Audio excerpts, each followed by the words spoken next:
All righty.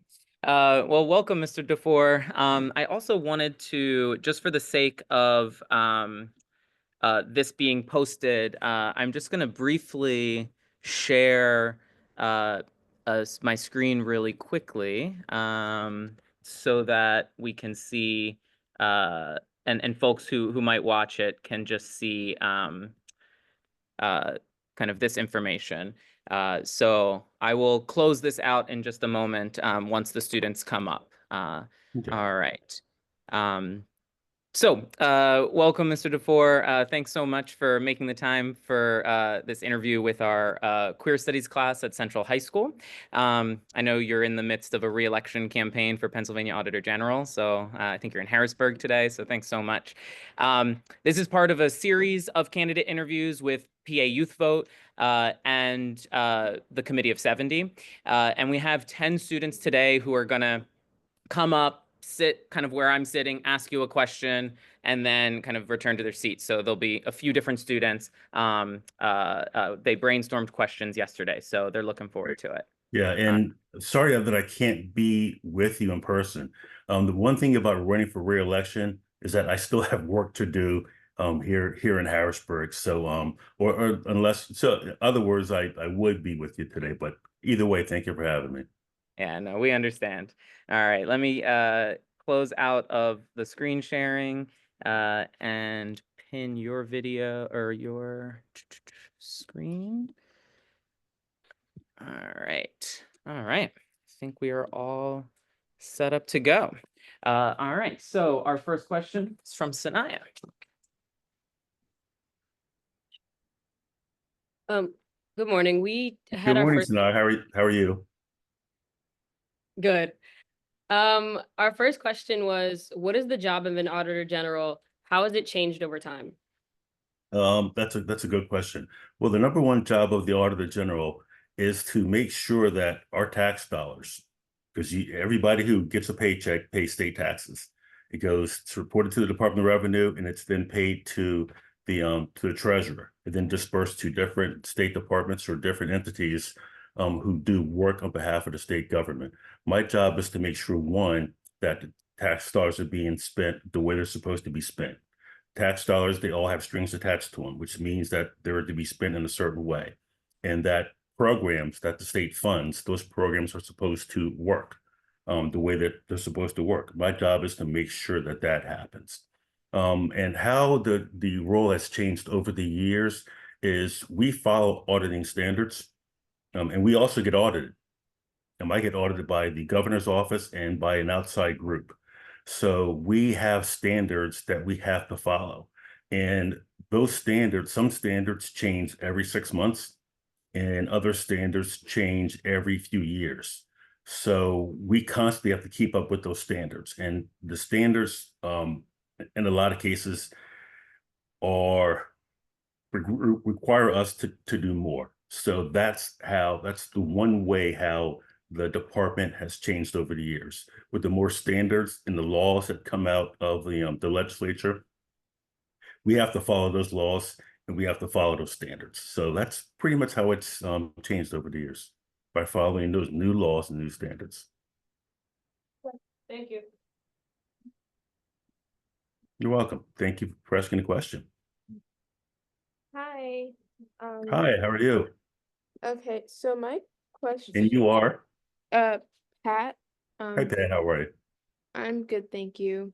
My question was, what inspired you to become an auditor general, and why did you transition out of your investigator job? Well, that's a very good question. So it all goes back to when I was a child, and my parents would always talk to us about government, how government was supposed to operate. They would always talk to us about how government would spend their tax dollars. I mean, at the time I was a young kid, so obviously I wasn't working, and that's something that's always stuck with me. Now, granted, in my career, I never aspired to be an auditor, but I did want to be a law enforcement officer to investigate people who did, in fact, try to steal from the government. And that's something that I always wanted to do. And I was fortunate to do that with the Inspector General's office and the Attorney General's office. Now, the one thing about my roles with the Inspector General's office and the Attorney General's office, it requires an investigative skill set. And a lot of those skill sets transform into auditing, because I investigated white collar crime.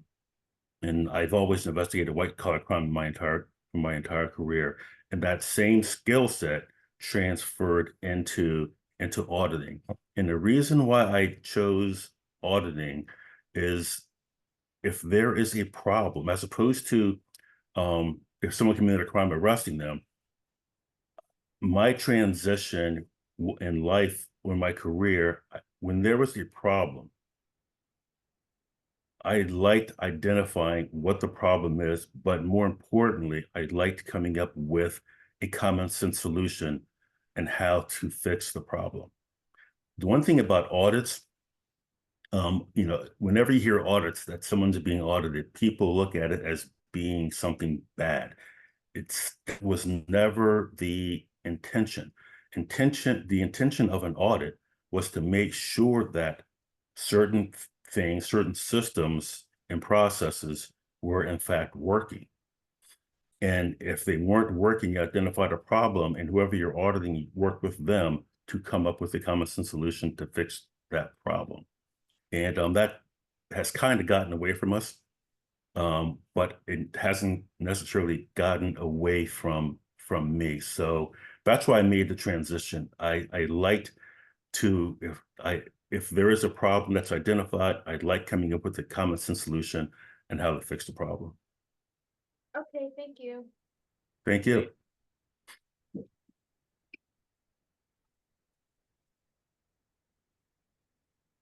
Hi, I'm Azada. Hey, Zed, how are you? I'm good, thank you. Our question for you is, how do you decide who to audit and how might biases influence that decision? So there's a lot of ways how we decide how we audit. 90%, between 90 and 95% of the audits that we do are statutory required, which means that they're required by law for us to do. And we audit those on a rotating basis. There are 9,000 entities in the Commonwealth of Pennsylvania that we are responsible for auditing. And we produce about 3,800 audits a year.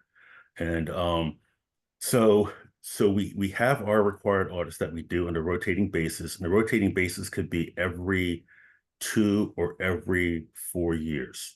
For other audits that we that are not statutory required to do, we can get those from anybody. We can get them from someone like yourself. We could get those most of the time from the legislature. Could be from the governor. It could be from the governor's administration, or it could be from a group that does work in the community. So we could get our audit requests from anybody, but between 90 and 95% of the audits that we do, we're required by law to perform those audits. Thank you. Thank you.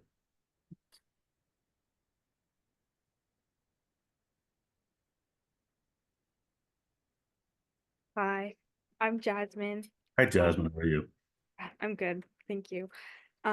I noticed that your office published a recent audit on the charter school office in Philadelphia. So our question is, what did your audit find? And given that charters are both public and private, how did that play into your judgment, morally? Well, one of the things, as far as morally, first and foremost, I graduated from a public school.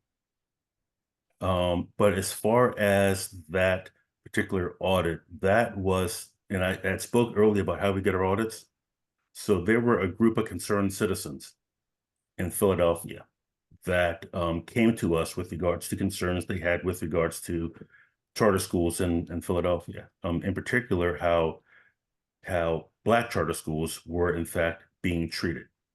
So we performed the audit, number one, to determine if the processes from the Philadelphia school district were in fact working, if there were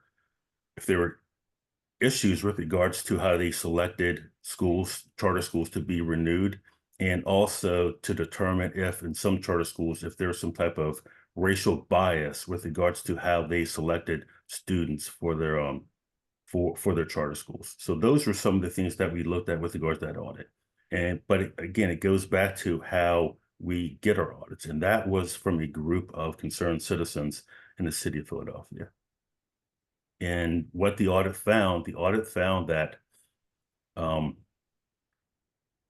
that the way that the city of Philadelphia was looking at charter schools, the process was working. However, we felt that there could be some more improvements with regards to how they were doing the work, and as opposed to just relying on things internally, that they need to reach out to some national organizations with regards to improving how they review and how they look at charter schools to see if they are in fact are following their own, Philadelphia's school system's own laws and standards, but also the laws and standards of the Pennsylvania Department of Education.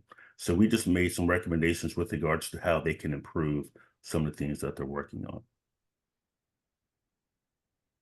To answer your question, I know I said a lot.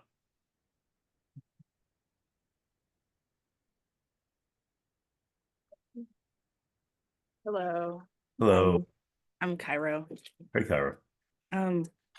So when doing an audit of like a school or any organization, what happens? Like, what is the process if you find there to be like some sinister play afoot? You know, Okay. things just I'm lining up. So let's first start with the process. So whenever we perform an audit, the first thing that we do is determine, number one, can we perform an audit? There are some situations where we can't. If it doesn't involve state funds, then we can't audit something or a school or a group. And the reason being, it's in the Pennsylvania Fiscal Code, which dictates how we do our job. And the Pennsylvania Fiscal Code states that we shall only audit state funds. And so it's the Pennsylvania Fiscal Code that dictates how we go about doing our audits. It was the Pennsylvania Constitution that created the office, but we follow the laws of the Pennsylvania Fiscal Code.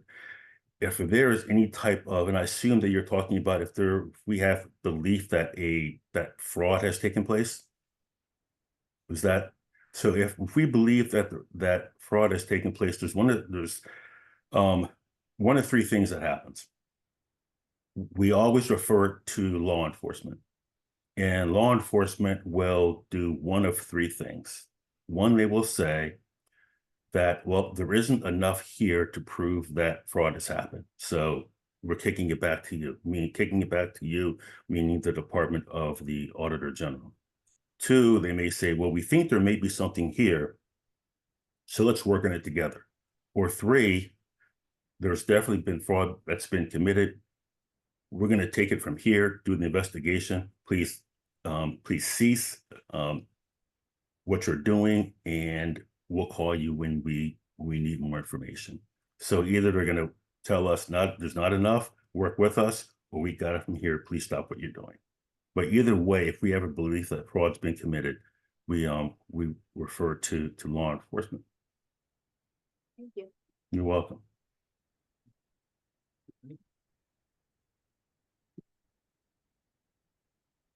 Hello. Hello. My name's Nia. How are you? I'm good. How are you? I'm doing good, thank you. Our question is, in your capacity as an auditor general, have you ever had disagreements with people you have worked with? Have you had to compromise, and can you share an example? All the time. All the time. And that's the one thing about being a leader. You're going to have disagreements. I've had disagreements with the legislature.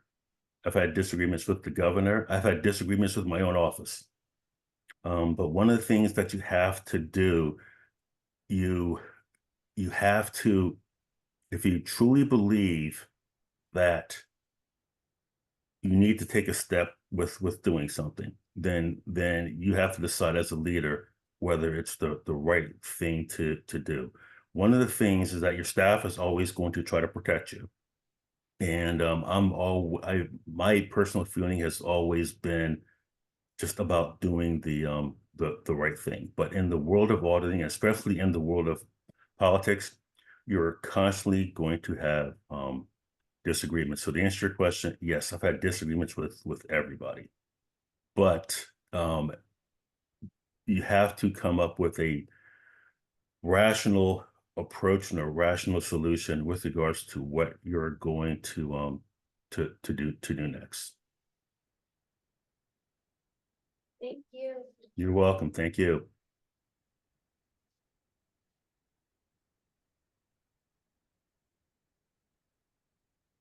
Hi, my name's Dory. Hey, Dora, how are you? Good. So if you're reelected as Auditor General, what are your goals for this next term? How would you benefit the Commonwealth, and would you do anything different? So as far as doing anything different, probably not. I think, but there are some things that we can definitely improve upon. One of the things that, and the young lady a few moments ago asked a question about identifying fraud. So one of the things about identifying fraud is there's always a gray area with regards to whether or not you think fraud has been committed. And that gray area is getting bigger. So we feel that we need a unit to look in that gray area into as accurately as we possibly can pinpoint whether fraud has been committed. So what we're going to do, we're going to start, and we already started a forensic audit unit. So that's going to be the first step with regards to identifying whether fraud is being committed or not. Some of the other things that we did, we made a lot of changes in my first term, and we made those changes not necessarily for the benefit of this administration, but for auditor generals for next decade. Some of those changes is incorporating auditing best practices into the office. What I mean by auditing best practices is what are the most up-to-date auditing tools or concepts that are being used. And a lot of those are being used by the federal government. A lot of those are being used by the private sector. So we plan on bringing those, we'll continue to bring those into state government, and trying to get state government to be as efficient and as up to date with regards to methodologies and technology as we possibly can. Because once you bring in the best auditing best practices, incorporate the best technology, that is going to make you more efficient. And by being more efficient, you're going to be able to produce more, but using less. When I say less, I mean less staffing as you normally need. Now, doesn't necessarily mean doesn't necessarily mean that we're getting rid of people. Remember what I said earlier, there are 9,000 entities that we are responsible for auditing. So by bringing in these new technologies, new methodologies, we will be able to do more of that, but pretty much improve upon what we've already been doing. And also, I don't know if you realize I'm a huge advocate for financial literacy. And it's my opinion that financial literacy needs to be taught in Pennsylvania schools. And so we're going to continue to do that. We also are going to continue to provide opportunities for students graduating from community colleges. Myself, before I got my bachelor's degree, I graduated from a community college. And there's a lot of students at community colleges who are looking for an opportunity, and we've done that. So we're going to continue to do that as well. So just pretty much improve upon some of the things that we've already started, and making sure that those then become part of the culture of the Auditor General.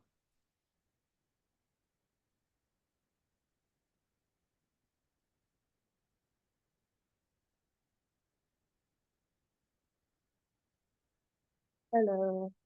Hello. Okay. How would you go about making the audits more effective each year? Okay, that's something that we've already started doing. One of the things that we making them more effective is how we do the work internally. So I'm going to start there.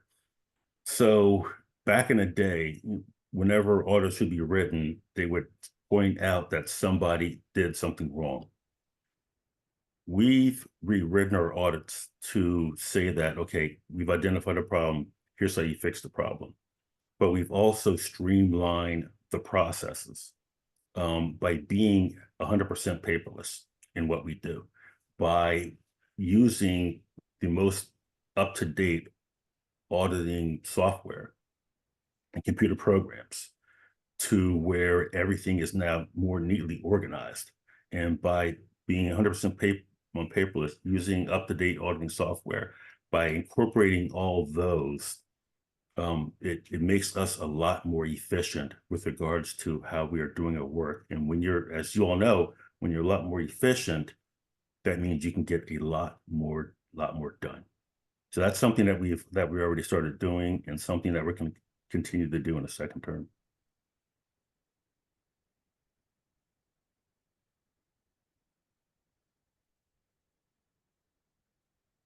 Hi, I'm Shawnee. Hey, Shawnee. I see you're fine. It's a nice shirt. Thank you. And my question is, what inspired you to create the DEI office within the Auditor General's office, and what impact has it had? As far as the DEI office, what inspired me to do it is, you can look, I'm African American. And as you can all can tell. And I felt that one of the things that we needed, we needed to make sure that no matter who you are, that you had a safe place to be when you come to work, that you would not be discriminated against, no matter how you wore your hair, no matter who you love, no matter how you dress, that you had a place where you could come and you would feel safe. So we did that, but we took another step. And one of the things that we also did was that we actually had employees speak to our other employees with regards to what it was like to be, for example, to be gay. During Pride Month, you see a lot of people put up pride flags celebrating Pride Month. For us, it was important to understand, okay, why are we celebrating Pride Month? What's the history behind it? So we had an employee talk about it. And unfortunately, I wish you guys could see it because it's in our internal website. But we felt it was important, if you're going to talk about being gay, understand what it's like to be gay and understand why we celebrate Pride Month. And also, how many of you are familiar with, raise your hands, how many of you are familiar with the Crown Act? We had an employee talk about that. Say the act one more time. Not everyone heard what you Oh, said. the Crown Act. The Crown Act. Yeah, so we had an employee talk about the Crown Act. And again, just because you wear your hair, I mean, for those of you who have hair, I'm envious. But because you have a certain hairstyle, it doesn't necessarily mean you be discriminated against. And we had an employee talk about the Crown Act and talk about how it impacts an employee when they come to work. I mean, you shouldn't be discriminated because you have hair and because you have a certain hairstyle. It's just not right. So we felt that it was extremely important to create the DEI initiative because everybody needed to feel that they were not only accepted, but they had a safe place to come to work. But others also need to understand why we were doing what we're doing and what it was like to be I'm not going to say different, but to be accepted, basically.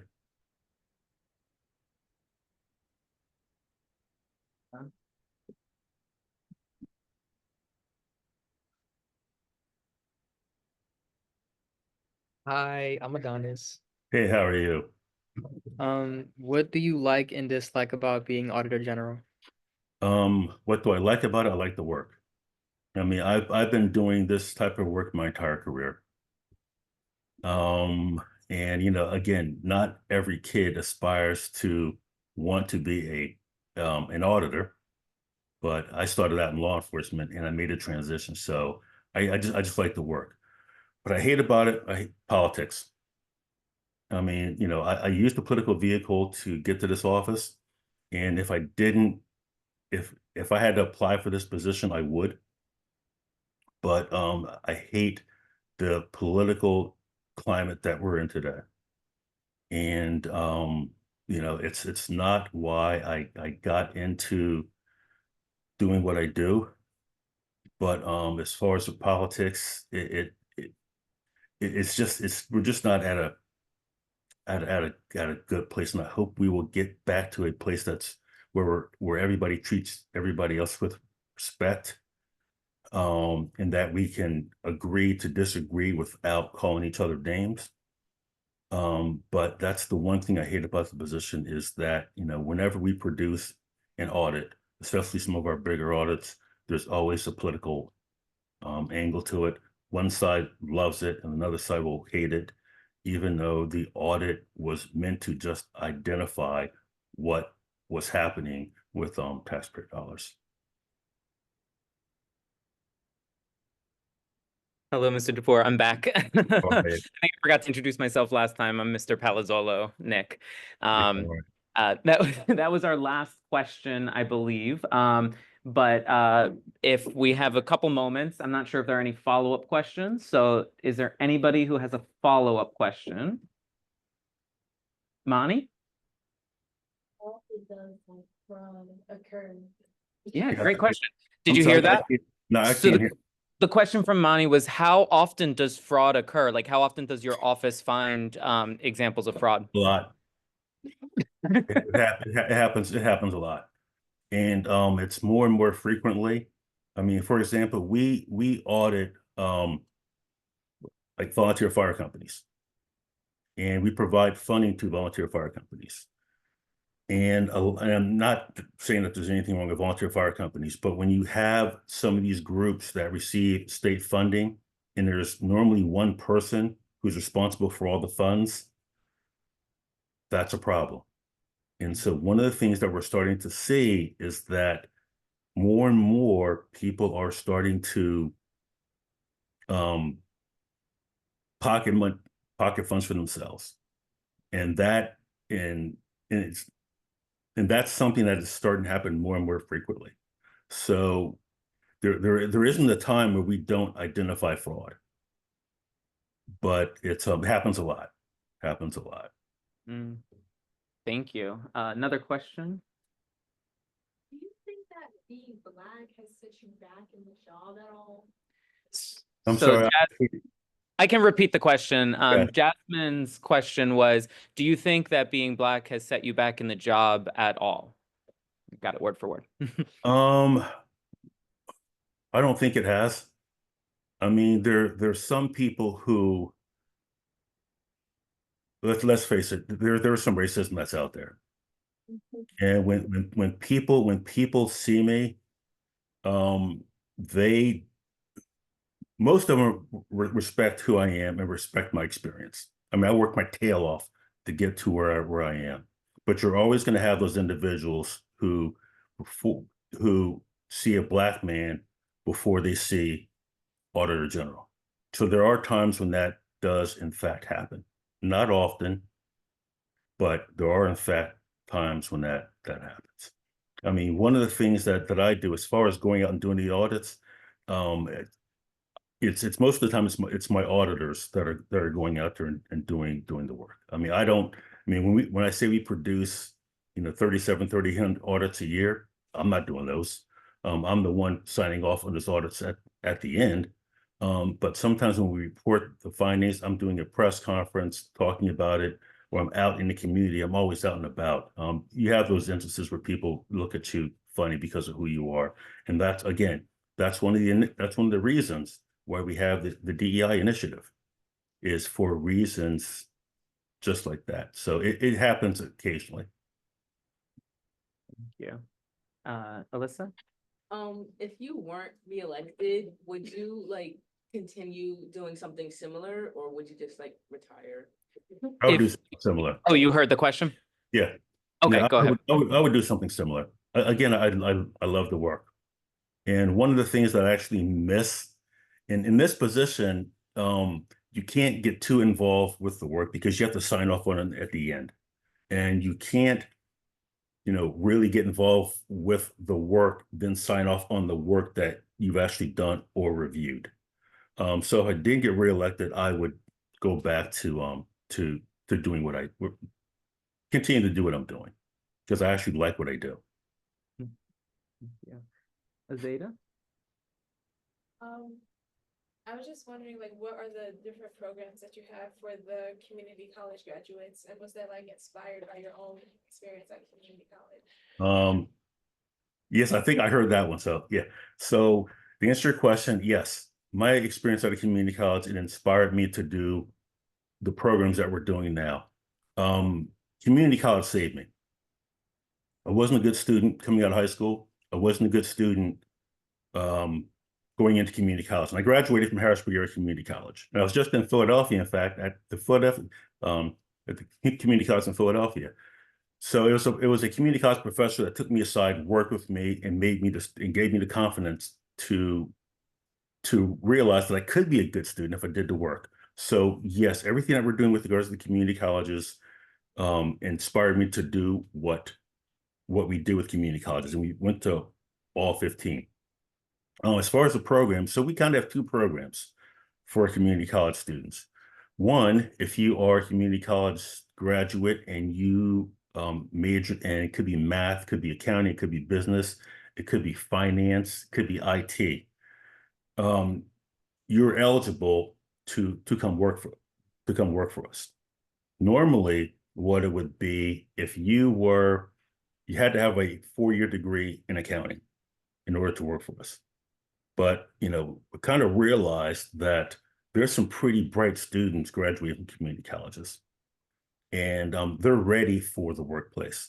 So what we did, we changed our job requirements to where if you graduate from community college with one of those degrees, then you're eligible to come work for us. As a matter of fact, we just over the past 2 or 3 weeks, we just hired 2 students who graduated from community college. So there's that path. The other path, if you decide to go to a 4-year college and you graduate from community college, there's the intern program. There's a program that we have called Intern to Hire. And what the Intern to Hire program is if you're accepted into the internship program, you complete 900 hours of internship. It could be done over the equivalent of 2 summers. It could be done throughout the school year, and all the positions, by the way, are remote. But once you're done with the Intern to Hire program and you graduate with your 4-year degree, if that's the path you choose, then you're going to have a job with us. So normally, students graduating from community colleges weren't eligible for that program. So we changed those requirements as well. So if you graduate from community college, you're not only are you eligible to come work for us, but you're also eligible for the Intern to Hire program. Thank you. Are there any other follow-up questions? All right. Well, thank you so much. Can we all thank Mr. DeFoor? Thank you. Thank you. Thank you for being here with us and engaging with our students and especially their follow-up questions. Thanks for sticking around. That's my pleasure. Thank you for having me. Yep. Take care. Thank you too. Thank you. End recording.